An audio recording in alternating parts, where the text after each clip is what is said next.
আসসালামু আলাইকুম। প্রিয় রেমিটেন্স যোদ্ধা ভাইয়েরা, প্রিয় কুয়েত প্রবাসী ভাইয়েরা এবং আমার এই ইউটিউব চ্যানেল প্রিয় সাবস্ক্রাইবাররা, সবাইকে আন্তরিক শুভেচ্ছা ও অভিনন্দন। আশা করি সবাই ভালো আছেন। আজকে সকল প্রবাসী রেমিটেন্স যোদ্ধাদের উদ্দেশ্যে বলবো, বাংলাদেশে যে নতুন আইনটি চালু করা হচ্ছে প্রবাসীদের জন্য, আসলে একজন প্রবাসী কয়টি মোবাইল নিয়ে যেতে পারবে এবং কতদিন আসলে তার ব্যক্তিগত মোবাইলটি আসলে কতদিন সচল থাকবে, এই বিষয়গুলোর বিস্তারিত আলোচনা করব এবং এই বিষয়ে সকল প্রবাসীর যে প্রতিবাদ করা উচিত সেই বিষয়গুলো নিয়ে কথা বলার চেষ্টা করব। আশা করি পুরোপুরি ভিডিওতেই আপনারা সাথে থাকবেন এবং যার যার অবস্থান থেকে আসলে আপনারা কথা বলবেন।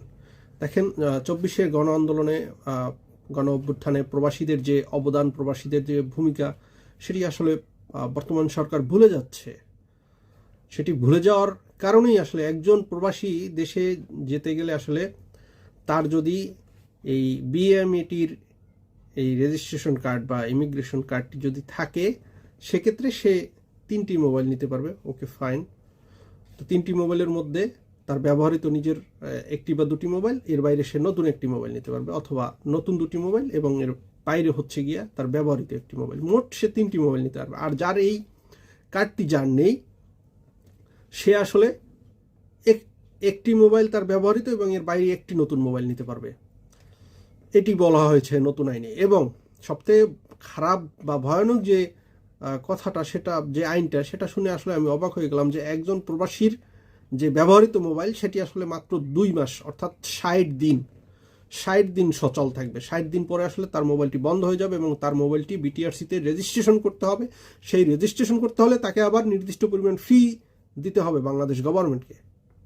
একজন প্রবাসী রেমিটেন্স যোদ্ধার মোবাইল মাত্র 60 দিন চালু থাকবে। কি একটা ভয়ঙ্কর কথা!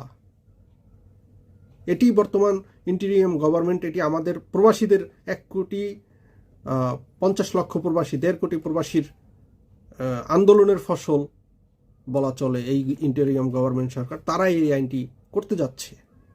আমি এই আইনের তীব্র নিন্দা জানাচ্ছি এবং আমি একজন প্রবাসী হিসাবে, একজন প্রবাসী সোশ্যাল ওয়ার্কার হিসাবে, একজন প্রবাসী আপনার সাংবাদিক হিসাবে আমি এটার তীব্র নিন্দা জানাই এবং আমি অতি দ্রুত ডক্টর ইউনূস সরকারকে বলবো, এই আইনটি আপনি দ্রুত সময়ে সংস্কার করুন। নতুন বাংলাদেশে প্রবাসীদের সাথে এই বৈষম্য হতে পারে না। এটা কোন ধরনের বৈষম্য প্রবাসীদের সাথে? এবং এই বিষয়ে আসলে সকল প্রবাসীরা কথা বলুন, আপনারা আপনাদের জায়গা থেকে কথা বলুন। ইনশাল্লাহ এই আইন